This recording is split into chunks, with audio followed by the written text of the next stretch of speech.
అలాగే మనకొచ్చే క్యాన్సర్ కూడా ఈ మధ్యకాలంలో చాలా పెరిగిపోయింది. దీనికి కూడా కారణం మన జీవనశైలే. అందుకోసం జీవనశైలి మార్చుకున్నట్టయితే ముఖ్యంగా షుగరు, పిండి పదార్థాలు, రిఫైన్డ్ ప్రాసెస్డ్ కార్బోహైడ్రేట్స్, మనం రోజు తినేటువంటి ఆహార పదార్థాల్లో నూటికి ఒక 90 మంది దాకా ఆంధ్రప్రదేశ్లో, తెలంగాణలో తింటుంది పిండి పదార్థాలు మాత్రమే. అంటే ఇడ్లీలు, దోశలు, ఉప్మాలు, ఇవి ఎంత ఎక్కువ తింటే అన్ని గుండె జబ్బులు వచ్చే అవకాశం ఉంటుంది.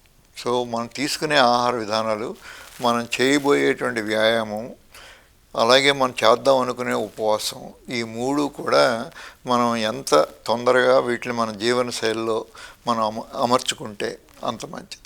అలాగే స్లీప్ డిస్టర్బెన్సెస్, స్లీప్ డిజార్డర్స్ అంటారు, నిద్రపోకపోవడం, అది చాలా ముఖ్యమైన లోపంగా గుర్తిస్తున్నాం ఈ మధ్యకాలంలో.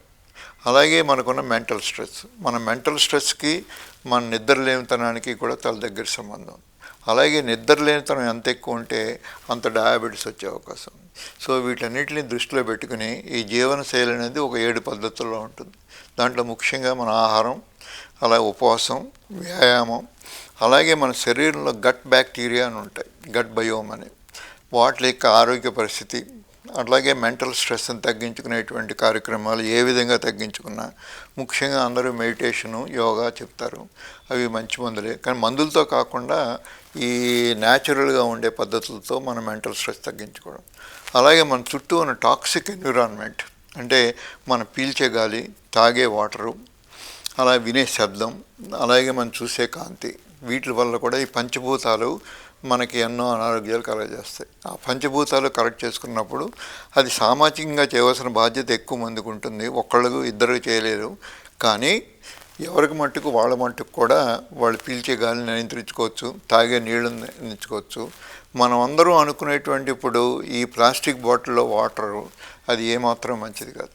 మనం ప్రతి వారానికి చూసినట్టయితే మీ జేబులో ఉన్న ప్లాస్టిక్ కార్డ్స్ ఉన్నట్టయి అంత మాత్రంలో మనం రోజు ఈ ప్లాస్టిక్ వాటర్ బాటిల్స్ ద్వారా అంత ప్లాస్టిక్ మనం లోపలికి తీసుకుంటాం. సో అందుకోసమని ఈ ప్లాస్టిక్ అన్నదాన్ని ఎంతవరకు బ్యాన్ చేద్దామని ప్రయత్నిస్తున్నా మనకి బ్యాగ్స్ అలాగే దొరుకుతున్నాయి. మనం ఎన్నో తినుబండారాలన్నీ కూడా ప్లాస్టిక్ సంచుల్లో తింటున్నాం, వాటర్ కూడా ప్లాస్టిక్ బాటిల్స్లో తింటున్నాం. మనం కావాలని అదేదో గొప్ప విషయంగా ఆ ప్లాస్టిక్ బాటిల్లో వాటర్ తాగితే మంచిది ఆరోగ్యం అనుకుని అపోహలో అటువంటి వాటర్ మనం తాగుతున్నాం. దానివల్లే మనకి ఈ ప్లాస్టిక్ కంటామినేషన్ అన్నది చాలా మటుకి గుండె జబ్బులకు కూడా ఈ ప్లాస్టిక్కి, అలాగే ప్లాస్టిక్కి మన క్యాన్సర్కి అతి తగ్గ సంబంధం ఉంది.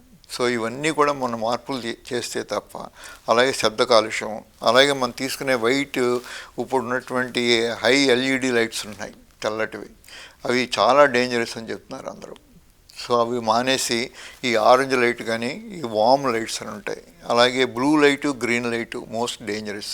వాటిలో అవన్నీ ఎదుర్కొన్నా ఉన్నప్పుడు మన కళ్ళజోళ్ళలో ఫిల్టర్స్ వాడి ఈ బ్లూ లైట్ని, గ్రీన్ లైట్ని, ఈ వైట్ లైట్ని తగ్గించి ఈ వామ్ లైట్, ఆరెంజ్ లైట్ కానీ రెడ్ లైట్ కానీ మంచి. అలాగే బెడ్రూమ్లో కూడా మనం అందరం చాలాసార్లు ఈ బ్లూ లైటు, గ్రీన్ లైట్ పెట్టుకుంటున్నాం.